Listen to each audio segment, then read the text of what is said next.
Assalamualaikum warahmatullahi wabarakatuh. Perkenalkan, nama saya Suryana Putra. Saya akan menjelaskan bagian awal dari hasil analisis proses bisnis yang telah dilakukan oleh kelompok kami.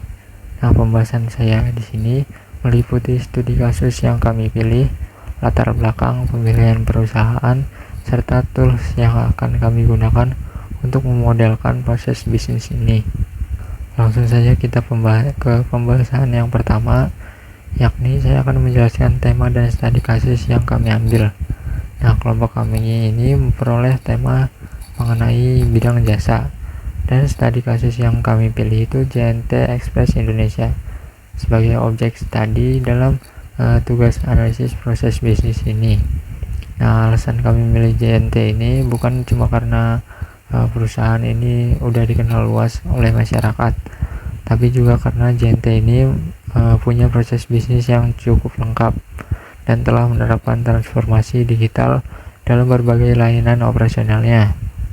Sebagai perusahaan yang bergerak di bidang jasa logistik, JNT tidak menjual produk berupa barang, melainkan menjual layanan pengiriman paket kepada pelanggan. Hal inilah yang membuat JNT Express menjadi objek studi yang sangat menarik untuk dianalisis menggunakan pendekatan Business Process Management atau BPM. Lalu yang kedua, saya akan menjelaskan profil singkat dari perusahaan JNT ini. JNT Express merupakan perusahaan jasa ekspedisi yang berdiri sudah lama, dari tahun 2015. JNT Express merupakan perusahaan jasa ekspedisi yang berdiri pada tahun 2015. Perusahaan ini menyediakan layanan pengiriman barang, baik dalam negeri maupun ke luar negeri. Nah, saat ini JNT telah memiliki jaringan operasional yang tersebar hampir di seluruh wilayah Indonesia, bahkan telah berekspansi ke berbagai negara di Asia Tenggara. Dalam menjalankan operasionalnya, JNT juga memanfaatkan teknologi digital agar proses pengiriman dapat berlangsung lebih cepat, lebih akurat, dan dapat dipantau secara real time oleh pelanggan. Lalu yang keempat, saya akan menjelaskan latar belakang kenapa kami memilih JNT Express ini.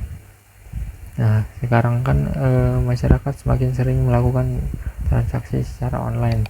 Nah, kondisi tersebut menyebabkan kebutuhan terhadap layanan pengiriman barang juga mengalami peningkatan yang sangat signifikan. Seiring meningkatnya jumlah pengiriman, perusahaan ekspedisi dituntut untuk mampu memberikan pelayanan yang cepat, akurat, aman, dan transparan.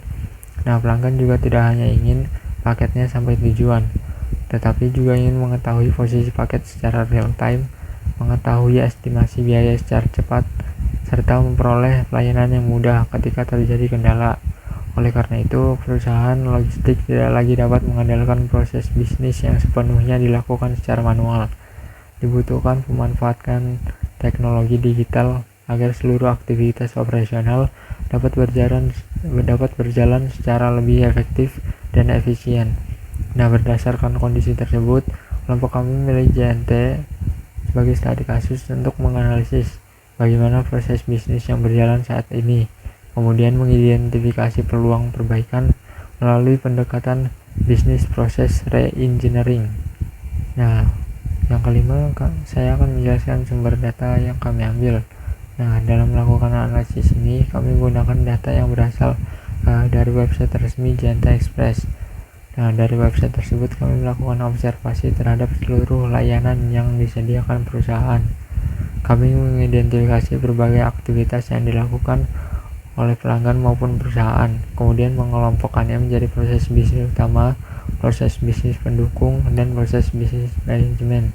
Berdasarkan hasil identifikasi tersebut, kami memperoleh lebih dari 20 proses bisnis yang kemudian menjadi dasar dalam penyusunan diagram BPMN. Dan setelah melakukan observasi tadi, kami berhasil mengidentifikasi lebih dari 20 proses bisnis. Selanjutnya, proses-proses tersebut kami kelompokkan menjadi 3 kategori. Yang pertama adalah proses bisnis utama, yaitu proses yang secara langsung memberikan nilai kepada pelanggan, seperti layanan backup paket, drop-off paket, order pengiriman domestik, tracking paket pengiriman internasional, serta tracking internasional. Yang kedua adalah proses bisnis pendukung, yaitu proses yang membantu kelancaran layanan utama, misalnya pengecekan tarif, pencarian drop point, customer service, fax, informasi layanan, informasi pengemasan, VIP program, login, dan registrasi. Nah, yang terakhir yaitu proses bisnis manajemen, yang fungsinya mendukung pengelolaan perusahaan seperti company profile, about us, news and event, serta terms and condition. Seluruh proses inilah yang kemudian kami analisis lebih lanjut menggunakan BPMN. Saya akan menjelaskan sedikit mengenai BPMN.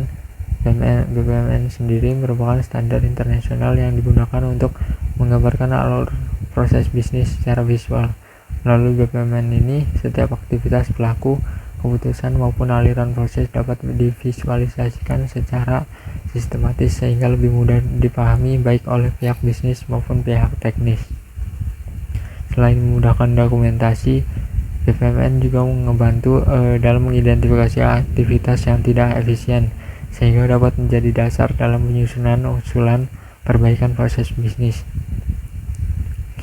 Nah, yang terakhir saya akan menjelaskan kenapa saya menggunakan tools yakni Visual Paradigm. Nah, kami memilih Visual Paradigm ini karena aplikasi ini mendukung berbagai jenis pemodelan sistem. Salah satunya adalah BPMN. Nah, selain itu juga Visual Paradigm menyediakan simbol BPMN yang lengkap, mendukung penggunaan swimlane, gateway event, serta hubungan antara aktivitas sehingga proses bisnis dapat digambarkan secara lebih jelas dan sesuai dengan standar BPMN. Demikian penjelasan mengenai objek penelitian, latar belakang, serta metode yang kami gunakan dalam melakukan analisis proses bisnis JNT Express Indonesia ini. Kurang lebih mohon maaf. Wassalamualaikum warahmatullahi wabarakatuh.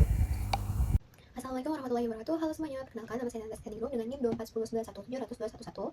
Nah, pada kesempatan kali ini saya akan melanjutkan presentasi mengenai hasil analisis proses bisnis pada layanan JNT Express. Nah, pembuatan laporan kali ini saya membuat 6 proses utama, yaitu yang terdiri dari pick up, drop off, pengiriman domestik, pengiriman internasional, tracking domestik, dan tracking internasional. Nah, selain itu kami juga membuat bisnis proses reengineering atau BPR pada 3 proses utama, yaitu pick up, drop off, dan pengiriman internasional sebagai bentuk perbaikan terhadap bottleneck yang telah kami identifikasi. Nah, namun pada kesempatan kali ini saya akan bahas 2 proses bisnis saja dari 6 proses bisnis tersebut, yaitu drop off dan pengiriman internasional. Pembahasan akan diawali dengan proses bisnis saat ini atau as is pada proses drop off dan proses bisnis pengiriman internasional. Setelah itu saya akan menjelaskan gap analisis sebagai hasil identifikasi permasalahan yang ditemukan. Selanjutnya saya akan memaparkan usulan perbaikan melalui bisnis proses engineering pada proses drop off dan pengiriman internasional. Baik, sebelum membahas usulan perbaikan, terlebih dahulu kita perlu memahami bagaimana proses bisnis yang berjalan saat ini. Oleh karena itu, pembahasan diawali dari proses as is drop off. Pada diagram BPMN as is drop off ini, diagram ini menggambarkan proses drop off, yaitu proses ketika pelanggan datang langsung ke drop point JNT Express untuk mengirim paket. Proses dimulai ketika pelanggan datang ke drop off point dengan membawa paket yang akan dikirim. Selanjutnya pelanggan menyerahkan paket tersebut kepada petugas untuk melakukan proses pengecekannya. Setelah menerima paket, petugas akan memeriksa kondisi paket serta menimbang berat paketnya. Hasil penimbangan ini nantinya digunakan sebagai dasar untuk menentukan biaya pengiriman sesuai dengan layanan yang dipilih pelanggan. Setelah itu, petugas menginput seluruh data pengiriman ke dalam sistem, mulai dari data pengirim, data penerima, alamat tujuan, hingga informasi paket. Setelah data berhasil disimpan, sistem akan otomatis menghasilkan nomor resi yang kemudian dicetak dan ditempelkan pada paket. Selanjutnya, data pengirim akan tersimpan ke dalam database dan pelanggan menerima bukti pengiriman berupa nomor resi yang dapat digunakan untuk melakukan tracking paket. Setelah seluruh proses administrasi selesai, paket diteruskan menuju hub sorting center untuk dilakukan proses scan dan penyortiran berdasarkan daerah tujuan sebelum dikirim ke tahap distribusi berikutnya. Dari proses tersebut kami menemukan beberapa bottleneck. Yang pertama adalah proses input data yang masih dilakukan secara manual oleh petugas hingga membutuhkan waktu yang cukup lama. Yang kedua, proses tersebut juga meningkatkan resiko human error seperti kesalahan saat memasukkan data pengirim atau penerima. Selain itu, ketika jumlah pelanggan yang sedang banyak, proses input manual dapat menyebabkan antrian di drop point sehingga waktu pelayanannya jadi lebih lama. Kemudian masuk ke bagian pengiriman internasional. Nah, diagram ini menggambarkan proses pengiriman internasional. Proses dimulai ketika pelanggan membuka website JNT, kemudian mengisi formulir pengiriman internasional dan mengunggah dokumen yang diperlukan. Setelah itu, pelanggan melakukan review data pengiriman, memilih layanan pick up atau drop off, dan melakukan pembayaran sehingga menerima nomor resi. Selanjutnya, sistem akan memeriksa apakah layanan tersedia di negara tujuan. Jika tersedia, sistem akan menghitung tarif dan estimasi waktu pengiriman, kemudian data diteruskan ke hub untuk dilakukan verifikasi berat dan kondisi paketnya. Setelah paket diterima, paket dikirim ke gateway internasional untuk dilakukan pemeriksaan dokumen ekspor. Jika dokumen belum lengkap, pelanggan diminta melengkapinya terlebih dahulu. Nah, jika sudah lengkap, paket akan diteruskan ke proses pemeriksaan bea cukai. Setelah lolos pemeriksaan bea cukai, paket dikirim melalui freight carrier untuk menuju negara tujuannya. Setibanya di negara tujuan, paket kembali melewati proses pengiriman bea cukai impor sebelum akhirnya diteruskan ke hub tujuan dan diantarkan ke penerimanya. Kemudian kami menemukan beberapa bottleneck. Perhitungan tarif masih melibatkan beberapa proses yang belum sepenuhnya otomatis sehingga membutuhkan waktu yang lebih lama. Selain itu, proses verifikasi dokumen dan pemeriksaan bea cukai juga masih dilakukan secara manual sehingga berpotensi memperlambat proses pengiriman. Akibatnya, pembaruan status pada paket pelanggan juga tidak selalu dapat dilakukan secara real time. Nah, berdasarkan seluruh bottleneck yang sudah kami buat proses bisnisnya, kemudian kami identifikasi, kami kemudian melakukan gap analysis untuk membandingkan kondisi proses yang berjalan saat ini dengan kondisi yang diharapkan. Tujuannya adalah untuk mengetahui bagaimana yang masih perlu diperbaiki agar proses pengiriman menjadi lebih cepat, lebih efisien, dan memberikan pengalaman yang lebih baik bagi pelanggan. Berdasarkan hasil analisis, terdapat beberapa gap yang berhasil kami identifikasi. Yang pertama ada customer service. Pada customer service ini, seluruh pertanyaan pelanggan masih ditangani oleh agen. Kondisi ini menyebabkan waktu tunggu menjadi cukup lama, terutama ketika jumlah permintaannya sangat tinggi. Solusi yang kami usulkan adalah menggunakan chatbot AI sebagai layanan awal, kemudian pertanyaan yang tidak dapat diselesaikan akan diteruskan kepada customer service. Nah, proses ini juga termasuk prioritas tinggi. Selanjutnya adalah proses pick up paket. Berdasarkan hasil analisis, proses pick up ini masih memiliki keterbatasan pada proses penjadwalan. Nah, untuk mengatasi hal tersebut, kami mengusulkan adanya pemilihan slot waktu serta penjadwalan kurir secara otomatis berdasarkan lokasi dan ketersediaan kurir. Dengan adanya perbaikan ini, proses pick up diharapkan lebih terjadwal. Nah, selanjutnya ada proses drop off yang menjadi salah satu fokus utama dalam analisis saya dalam video ini. Nah, beberapa hasil analisis proses drop off ini masih memiliki kendala. Setelah paket diterima, tugas masih harus menginput seluruh data pelanggan secara manual ke dalam sistem. Nah, proses ini membutuhkan waktu yang cukup lama, terutama ketika pelanggan sedang ramai. Proses manual meningkatkan resiko human error, seperti kesalahan penulisan alamat maupun informasi paket. Oleh karena itu, kami mengusulkan penggunaan QR code yang berisi data pengiriman yang sebelumnya telah diisi oleh pelanggan melalui aplikasi. Dengan begitu, petugas hanya perlu melakukan scan QR code sehingga data dapat masuk ke sistem secara otomatis tanpa perlu mengetik ulang. Nah, usulan ini diharapkan mempercepat proses pelayanan, mengurangi kesalahan input data, dan meningkatkan efisiensi operasional. Kemudian, ada proses pengiriman internasional yang juga menjadi fokus utama dalam video saya kali ini. Berdasarkan hasil analisis, proses pengiriman internasional memiliki beberapa tahapan yang dilakukan secara manual, terutama pada perhitungan tarif, verifikasi dokumen ekspor, kemudian proses administrasi bea cukai. Akibatnya, proses pengiriman membutuhkan waktu yang lebih lama karena setiap tahapan harus diperiksa secara bertahap sebelum paket dapat diteruskan ke negara tujuan. Untuk mengatasi permasalahan tersebut, kami mengusulkan beberapa perbaikan, yaitu otomatisasi perhitungan tarif pengiriman, pengiriman data elektronik langsung ke sistem bea cukai, pembaruan status tracking secara real time, serta dukungan pembayaran multi-currency agar pelanggan dari berbagai negara dapat melakukan pembayaran lebih mudah. Dengan adanya perbaikan tersebut, proses pengiriman internasional diharapkan menjadi lebih cepat, lebih efisien, dan transparan bagi pelanggan. Berdasarkan gap yang telah diidentifikasi pada proses drop-off, kemudian kami mengusulkan bisnis proses engineering untuk mengatasi kendala tersebut. Berikut merupakan rancangan BPR dari proses drop-off.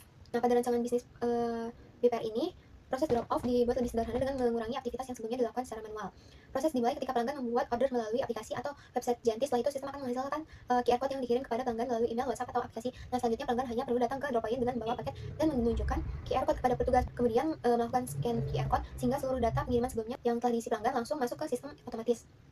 Setelah itu, petugas hanya perlu melakukan pengecekan dan penimbangan sebelum paket diteruskan ke proses pengiriman. Setelah paket diterima, sistem secara otomatis membuat nomor resi, menyimpan data pengiriman ke database, dan mengirim notifikasi kepada pelanggan bahwa paket telah berhasil diterima. Dengan adanya penggunaan QR code ini, otomatisasi input, proses pelayanan menjadi lebih cepat, mengurangi resiko human error, serta mempersingkat waktu antrean di drop point. Kemudian, pada perbaikan proses bisnis drop off, selanjutnya saya menjelaskan usulan dari BPR proses pengiriman internasional. Nah, pada proses BPR pengiriman internasional, kami mengusulkan beberapa perubahan untuk mengurangi aktivitas manual yang sebelumnya menjadi bottleneck. Nah, pada proses ini dimulai ketika pelanggan mengisi data pengiriman melalui website atau aplikasi. Selanjutnya, sistem akan memeriksa ketersediaan layanan di negara tujuan, kemudian secara otomatis melakukan konversi mata uang, menghitung tarif pengiriman, serta menghitung pajak dan bea cukai sesuai negara tujuannya. Setelah pembayaran berhasil, sistem akan membuat QR code data ekspor yang kemudian dikirim secara elektronik ke sistem bea cukai. Dengan cara ini, proses administrasi dapat dilakukan secara cepat tanpa harus masukkan data secara manual. Nah, setelah paket diterima di hub, sistem melakukan validasi dokumen, risk assessment, serta memperbarui status ekspor clearance secara otomatis jika diperlukan pemeriksaan lanjutan. Nah, paket akan melalui proses pemeriksaan fisik atau X-ray. Namun apabila tidak diperlukan, paket akan dapat langsung diteruskan ke proses pengiriman internasional. Ketika paket tiba di negara tujuan, proses akan sama juga diterapkan pada tahap impor. Sistem membantu melakukan validasi dokumen, risk assessment, serta pembaruan status import clearance sehingga proses bea cukai menjadi lebih cepat dan efisien. Setelah proses selesai, paket diteruskan ke mitra logistik di negara tujuan untuk diantar ke penerima. Dengan adanya BPR ini, proses pengiriman internasional menjadi lebih terintegrasi, mengurangi pekerjaan manual, mempercepat proses administrasi bea cukai, serta memberikan informasi pengiriman yang lebih akurat kepada pelanggan. Nah, demikian penjelasan saya mengenai proses drop off dan pengiriman internasional, mulai dari kondisi as is, hasil gap analisis, hingga BPR. Kemudian diharapkan usulan perbaikan ini dapat meningkatkan efisiensi proses bisnis, mengurangi aktivitas manual, mempercepat waktu pelayanan, serta memberikan pengalaman yang lebih baik bagi pelanggan sebagai jawaban dari identifikasi permasalahan pada bab 1 yang telah dibacakan oleh teman saya sebelumnya. Nah, terima kasih atas perhatiannya. Wassalamualaikum warahmatullahi wabarakatuh. Oke, terima kasih kepada rekan saya atas pemaparannya mengenai pilar proses bisnis inti kelompok kami. Baik teman-teman, dalam sebuah arsitektur sistem, proses operasional utama tidak akan bisa berjalan optimal tanpa adanya dukungan dari lapisan manajemen dan teknis pendukung. Oleh karena itu, di bagian ini, saya akan memaparkan bagaimana kelompok kami merancang proses manajemen dan proses pendukung pada pemetaan BPMN, baik dari kondisi as is, rencana pengembangan to be, hingga bentuk radikal BPR-nya. Di sini, saya mengambil satu contoh pada proses manajemen as is company profile. Di sini, alurnya sangat sederhana, di mana pengunjung hanya bisa membuka halaman dan membaca informasi perusahaan secara pasif. Alurnya itu, pengunjung membuka halaman company profile, lalu sistem JNT akan menyediakan halaman company profile tersebut, lalu memproses permintaan profile hingga menampilkan profile perusahaan JNT kepada si pengunjung. Lalu pengunjung akan membaca informasi perusahaan dan dihadapi pilihan di mana apakah ia ingin lihat halaman terkait. Halaman terkait ini maksudnya about us, news and event, term and condition. Jika iya, dia akan mengakses halaman terkait tersebut. Jika tidak, maka akan langsung selesai. Kondisi pasif ini juga terjadi pada proses pendukung kami, yaitu halaman packaging information. Di sini, pelanggan hanya bisa melihat panduan standar mengenai dimensi atau berat pengepasan paket tanpa adanya interaksi data dua arah. Kedua proses as is ini memiliki kendala yang sama, yaitu sistem masih bersifat kaku dan informasinya searah, sehingga belum memberikan nilai tambah yang optimal bagi pengalaman pelanggan. Di sini alurnya yaitu customer membuka halaman packaging information, sistem akan menerima permintaan hak akses halaman, lalu akan menampilkan panduan pengemasan paket kepada si customer, lalu customer akan membaca panduan ketentuan dan rekomendasi packaging, seperti contohnya beratnya, jenis barang yang dilarang, sehingga setelah customer membaca, informasi selesai. Selanjutnya, kita masuk ke proses to be, yang menjadi solusi awal kami. Dari sisi proses manajemen, kami merancang VIP program. Ini adalah bentuk manajemen loyalitas di mana sistem secara aktif dan otomatis memverifikasi tingkat eligibilitas customer berdasarkan database pengeluaran mereka untuk mengaktifkan benefit khusus. Di mana pertama, si customer membuka halaman VIP program, lalu sistem akan menerima permintaan halaman VIP. Sistem juga akan menampilkan informasi keuntungan kepada si customer, lalu customer mendaftar atau login sebagai anggota VIP. Lalu sistem akan memproses pendaftaran tersebut dan memverifikasi eligibilitas customer seperti cek level dan pengeluaran. Lalu si customer akan menerima jika eligibilitasnya iya, dia akan mendapatkan akses fitur dan benefit. Jika tidak, dia akan menerima informasi penolakan pendaftaran. Lalu selesai. Lalu selanjutnya yaitu pada proses pendukung, saya ambil contoh pada customer service. Di model to be, di sini kami menerapkan solusi otomatisasi awal menggunakan chatbot untuk memfilter intent pertanyaan pengguna secara cepat sebelum nantinya dialihkan ke petugas jika diperlukan. Melalui fase to be ini, layanan yang tadinya pasif kini berubah menjadi jauh lebih interaktif dan responsif. Di sini, customer memulai dengan membuka aplikasi JNT Express, lalu mengakses menu customer service, selanjutnya memilih channel layanan dan menyampaikan pertanyaan atau keluhan dia. Lalu kepada si chatbot. Lalu si chatbot ini akan terima pesan dari pengguna dan memahami intent pengguna. Jika bisa dijawab chatbot, maka ia akan memberikan jawaban instan kepada si customer, di mana customer menerima jawaban respon. Dan customer ini jika puas, dia akan langsung memberikan penilaian layanan dan selesai. Jika chatbot tidak dapat menjawab, maka si chatbot ini akan mengalihkan ke customer office. Nah, customer office ini akan menerima dan tinjau percakapan dan memberikan solusi respon final, lalu selesai. Nah, selanjutnya ini ada usulan perbaikan proses, yaitu Business Process Re-engineering, yaitu yang kita sebut BPR. Berdasarkan hasil analisis gap, usulan perbaikan mencakup seluruh proses bisnis JNT Express yang telah diidentifikasi. Diagram BPR berikut menggambarkan alur proses yang telah dirancang ulang dengan memanfaatkan teknologi terkini untuk meningkatkan efisiensi dan kepuasan pelanggan. Business Process Re-engineering dilakukan pada proses-proses prioritas dengan merancang ulang alur proses secara fundamental. Kami melakukan optimalisasi radikal pada proses pendukung, di mana kami merekayasa ulang alur autentikasi tradisional yang tadinya harus input kredensial manual dirombak total menggunakan teknologi SSO atau Single Sign-On, Google atau Apple. Mengapa ini solusi re-engineering yang krusial? Karena dengan memotong alur pengisian data manual dan mengintegrasikan langsung ke database pusat, pelanggan bisa mengakses seluruh fitur manajemen seperti VIP program dan fitur pendukung lainnya secara instan, aman, dan tanpa hambatan birokrasi digital, karena dia akan langsung masuk ke dashboard akunnya. Di sini, customer itu mulai membuka halaman login, dan sistem JNT akan menerima permintaan login tersebut. Si customer ini menghadapi pilihan apakah dia ingin menggunakan metode manual atau menggunakan SSO. Jika SSO, si sistem akan memverifikasi token SSO dan login pengguna. Akan lanjut langsung menampilkan hasil login. Apakah berhasil? Jika berhasil, akses akan diberikan. Jika tidak, si sistem ini akan memproses, ini ketutupan ya, ini bacaannya itu memproses pesan error dan opsi reset kepada si customer. Gagal login dengan SSO, si customer ini akan menerima pesan error dan mempertimbangkan reset. Jika ia akan melakukan reset, lanjut ke melakukan reset password lalu login gagal. Jika tidak, dia akan mengisi kredensial, yaitu melalui metode manual ya. Pada kondisi as is, proses manajemen dan pendukung kita berjalan sangat lambat, kaku, dan tidak efisien karena semuanya masih manual dan bersifat satu arah. Namun, setelah dikembangkan ke model 2B menjadi lebih interaktif dan puncaknya dirombak total melalui BPR. Proses tersebut berubah menjadi sangat cepat, instan, dan efisien berkat adanya otomasi serta pemangkasan birokrasi sistem. Perubahan inilah yang menjadi poin utama dari rekayasa proses bisnis kelompok kami. Mungkin itu saja yang dapat saya sampaikan mengenai visualisasi serta analisis dari proses manajemen dan proses pendukung dalam rancangan BPMN ini. Kurang lebihnya saya mohon maaf. Terima kasih atas perhatiannya. Assalamualaikum warahmatullahi wabarakatuh. Perkenalkan, saya Regita Intan Pratiwi dengan NIM 241091700282. Di sini saya akan menjelaskan sedikit tentang analisis SWOT. SWOT itu memiliki kepanjangan. Yang pertama ada strength, yaitu kekuatan, dan weakness, yaitu kelemahan, dan opportunity adalah peluang, dan threats adalah ancaman. Nah, analisis SWOT itu merupakan metode yang digunakan untuk mengetahui kondisi suatu bisnis, organisasi, atau proyek yang melihat 4 aspek utama, yaitu strength, weakness, opportunities, dan threats.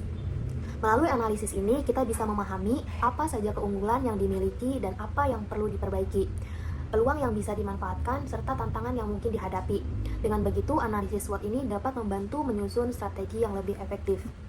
Pada aspek kekuatan, yang pertama itu ada jaringan drop point terpusat 19.100 gerai yang dikelola untuk mensentralisasi dengan jam operasional seragam 365 hari. Lalu teknologi mesin sortir otomatis berkapasitas 30 paket per jam di hubungan pertama. Yang ketiga ada integrasi dengan seluruh marketplace besar seperti Shopee, Tokopedia, Lazada, dan Bukalapak. Nah, pada aspek kelemahan, yang pertama itu ada inkonsisten kualitas layanan antara kota, besar, dan daerah, yaitu 3T. Yang pertama ada terdepan, terluar, dan tertinggal. Lalu ada proses retur yang belum efisien forwardnya logistik. Dan juga ketergantungan tinggi pada mitra agen yang belum semua terintegrasi digital dengan penuh. Lalu pada aspek peluang, yang pertama itu ada pertumbuhan e-commerce Indonesia diproyeksikan terus meningkat dengan CAGR sebesar 15% per tahunnya. Lalu peluang ekspansi layanan JNT internasional ini ke pasar ASEAN dan Timur Tengah, dan adopsi kendaraan listrik untuk armada pengiriman last mile demi efisiensi biaya dan ESG. Nah, pada aspek ancaman itu, yang pertama ada persaingan harga ketat dari JNE, si cepat, antar aja, dan pemain baru yang bermodal besar. Lalu ada tekanan biaya bahan bakar dan upah minimum yang terus meningkat. Dan terakhir ada regulasi ketenagakerjaan, kurir yang berubah dapat meningkatkan biaya operasional. Nah, secara garis besar, analisis SWOT ini menunjukkan bahwa JNT Express berada pada posisi pemimpin pasar logistik yang sangat kuat, namun sedang menghadapi kritis pada efisiensi operasional internal yang pergeseran itu loyalitas ekosistem pasar. Seperti itu. Nah, pada 4 poin kesimpulan strategis yang didapatkan dari matriks tersebut, yang pertama itu ada dominasi pasar didorong oleh otomatisasi dan integrasi e-commerce. Lalu yang kedua itu ada titik lemah pada pengalaman pelanggan dan kesenjangan wilayah. Dan yang ketiga itu ada ancaman nyata dari kanibalisme klien utama. Dan yang terakhir itu ada urgensi transformasi hijau dan efisiensi berbasis AI. Sekian penjelasan mengenai SWOT yang telah saya jelaskan. Kurang lebihnya mohon maaf. Assalamualaikum warahmatullahi wabarakatuh. Assalamualaikum warahmatullahi wabarakatuh. Perkenalkan, saya Jose Jesurga, biasa dipanggil Jose. Di sini saya akan mempresentasikan mengenai tugas kelompok kami tentang analisa proses bisnis dengan studi kasus bisnis JNT Express. Nah, saya akan menjelaskan bagian CSF atau Critical Success Factor. Jadi, langsung saja. Faktor-faktor kritis yang menentukan keberhasilan implementasi perbaikan proses bisnis ini, diantara lain ada 6 di sini. Yang pertama ada dukungan manajemen, yang kedua kesiapan infrastruktur dan teknologi, yang ketiga pelatihan SDM, keempat integrasi sistem, kelima adopsi pengguna, dan yang keenam monitoring dan evaluasi. Nah, jadi kalau ingin implementasi perbaikan dari proses bisnis ini berjalan sesuai dengan yang diharapkan, maka keenam faktor ini harus diperhatikan dengan sungguh-sungguh gitu ya. Jadi nggak bisa main-main. Kemudian untuk tabel CSF atau Critical Success Factornya di sini sudah kami jabarkan sebagian beberapa. Jadi prosesnya di sini ada proses dan critical success faktornya. Nah, untuk proses yang pertama adalah tracking paket. Integrasikan sistem GPS real time dengan database pengiriman JNT. Kemudian yang kedua, untuk tracking paketnya, koneksikan jaringan yang stabil antara sistem tracking dan seluruh mitra pengiriman. Kemudian masih sama prosesnya, yaitu tracking paket dengan sistem notifikasi otomatis terintegrasi dengan WhatsApp Business, API, dan email. Kemudian untuk customer service, di sini ada 3 juga. Yang pertama, chatbot AI terlatih dengan dataset pertanyaan dan keluhan umum pelanggan JNT itu sendiri. Kemudian integrasi chatbot dengan sistem tiket manajemen, agen customer service. Kemudian ketersediaan agen manusia juga sebagai backup eskalasi selama jam operasional. Jadi nggak boleh full AI ya, tetap harus ada manusianya. Kemudian untuk order pengiriman domestik juga ada 3 di sini. Nah, untuk CSF-nya, sistem notifikasi terintegrasi dengan WhatsApp Business API dan layanan email. Kemudian algoritma dispatch kurir berbasis lokasi GPS berjalan akurat dan secara real time. Kemudian ketersediaan kurir yang memadai di setiap wilayah layanan. Selanjutnya ada pick up paket. Di sini untuk pick up paket, yang pertama sistem penjadwalan slot waktu terintegrasi dengan manajemen jadwal kurir. Kemudian ketersediaan kurir yang harus cukup ya untuk memenuhi permintaan pick up di setiap wilayah. Selanjutnya notifikasi konfirmasi jadwal berjalan otomatis dan akurat ke customer maupun kurir. Selanjutnya untuk proses drop off paket, yang pertama perangkat scan QR tersedia dan berfungsi baik di seluruh drop point dan perangkat scan QR tersedia dan berfungsi dengan baik di seluruh drop point JNT. Kemudian sistem QR terintegrasi penuh dengan database order customer. Selanjutnya petugas drop point harus terlatih ya dalam penggunaan sistem scan QR yang baru ini. Nah, terakhir untuk FAQ, database FAQ lengkap, terstruktur dan diperbarui secara berkala. Kemudian algoritmanya harus mampu memahami variasi kata kunci dan bahasa yang natural. Kemudian integrasi halaman FAQ dengan sistem customer service untuk eskalasi otomatis jika jawaban tidak ditemukan. Nah, selanjutnya untuk bagian KPI atau Key Performance Indicator, ini adalah indikator kinerja utama yang ditetapkan sebagai tolak ukur keberhasilan implementasi perbaikan proses bisnis JNT Express ini. Nah, jadi di sini ada 8. Yang pertama KPI-nya adalah waktu respons customer service. Jadi targetnya harus kurang dari 2 menit.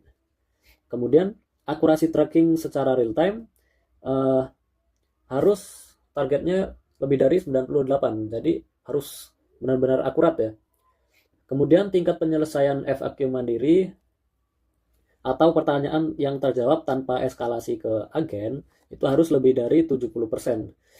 Nah, ketepatan waktu pick up harus sesuai slot waktu yang dijadwalkan. Jadi harus tepat waktu ya. Tidak boleh ada keterlambatan. Nah, selanjutnya error rate input drop off harus kurang dari 1%. Jadi error input data di drop point-nya setelah implementasi QR ini harus kurang dari 1% ya. Jadi harus minim sekali errornya. Nah,